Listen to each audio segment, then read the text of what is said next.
once again, and welcome back to the Open Your Creativity channel.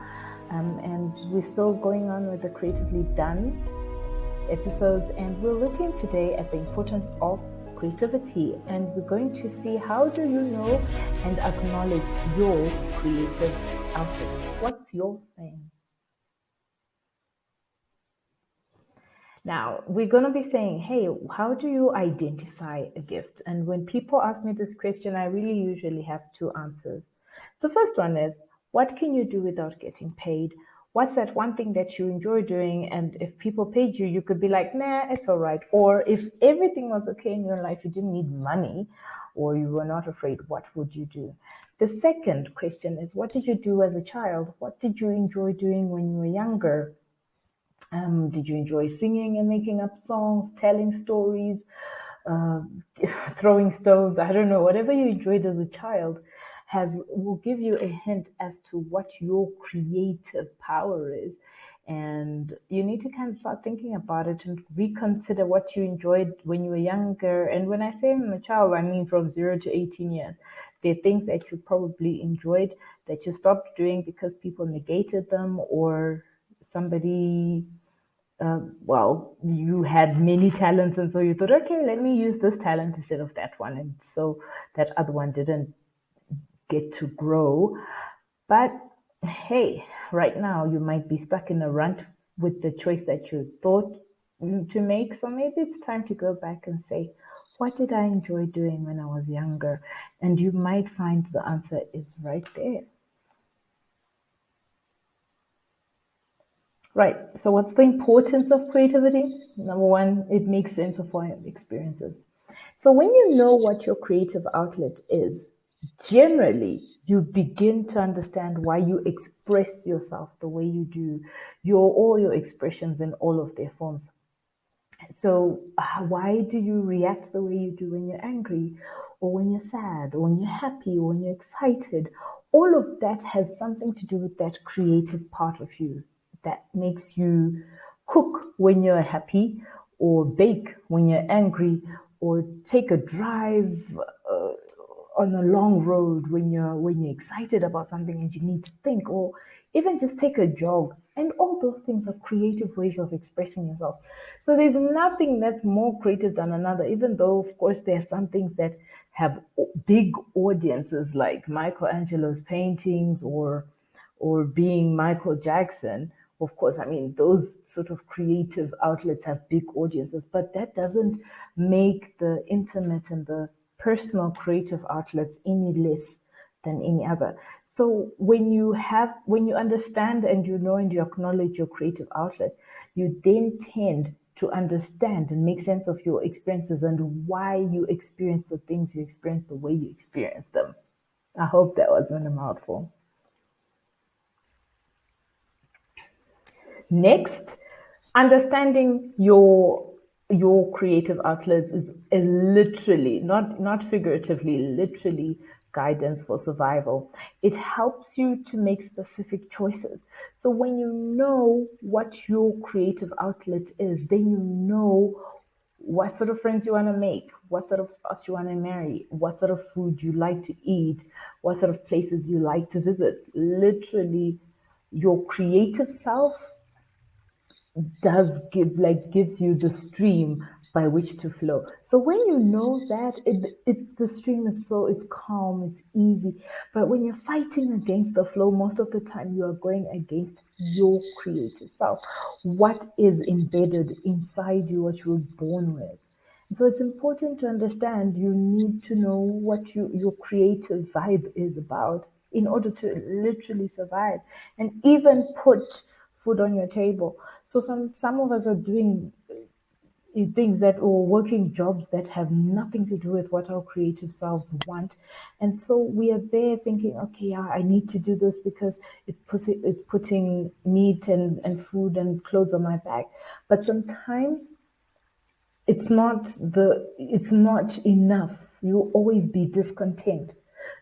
Fine, you've got food in your belly, but do you have peace in your mind? Is your heart settled? Are you quarter to heart attack? So you need to think about those things, you need to consider that it literally is a guidance for survival. And this also goes hand in hand with that. Once you know your creative outlet, you kind of know your purpose. You then know, oh, my creative outlet is to talk to people, to write, to teach, to train, to help other people see things that they don't see. And so that gives your life purpose, and it comes from your creative side. So right now you might be stuck at a brick wall and you don't understand why are things not happening the way they should be.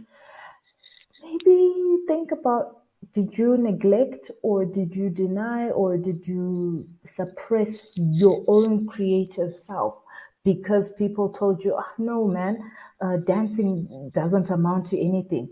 Playing an instrument doesn't amount to anything, especially in Africa.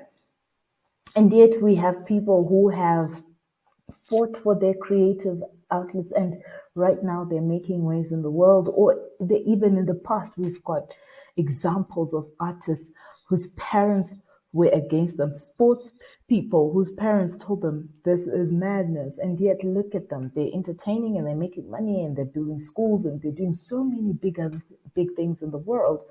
So the first thing is that we negate our own creative selves in order to satisfy society, which when we are unhappy, the society is not there anymore.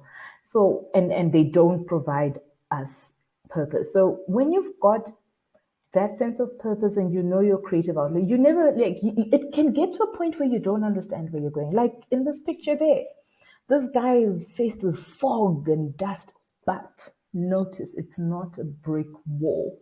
It's fog. It lifts, it will go away, it will settle down if it's dust, and you'll still find your way. It's not a brick wall, it's not the end of the road. So, knowing your creative outlet provides purpose, but at best, it gives you the full circle. You come full circle and you have fulfillment. You absolutely feel whole. It's important to know what your thing is. What's your thing? Know it, love it, work on it, and make sure that you live it so that you never feel like there's a void in your heart.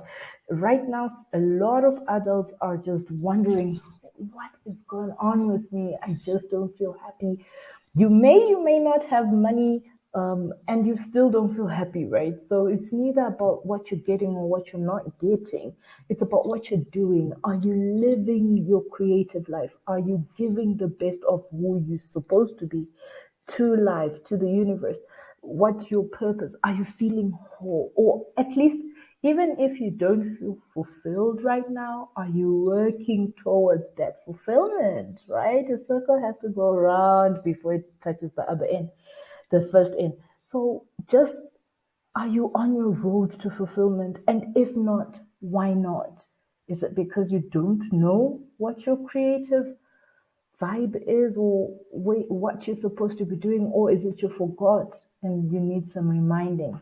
If that's the case, then we can help you. Well, I can help you. Get in touch with me on openucreativity@gmail.com, or go to the website and see which part do you fit in. Do you fit in the speakers, the writers, or the businesses? Whichever part you might feel that might need creativity, I'll be there to assist you, give you 15 minutes of a consultation, and then we can establish what is that creative niche that you need to grab hold of. What part of you have you neglected, negated, and needs to be brought back to life? And so we will help you create your creative life. And yes, in addition, I've got a great announcement. Openu Creativity is finally officially a publisher. And so if you want us to help you bring your story to life, that is another thing that I do now. So don't be shy and don't be afraid to contact me, and I will get back to you as soon as possible. Have a great day from my heart to yours.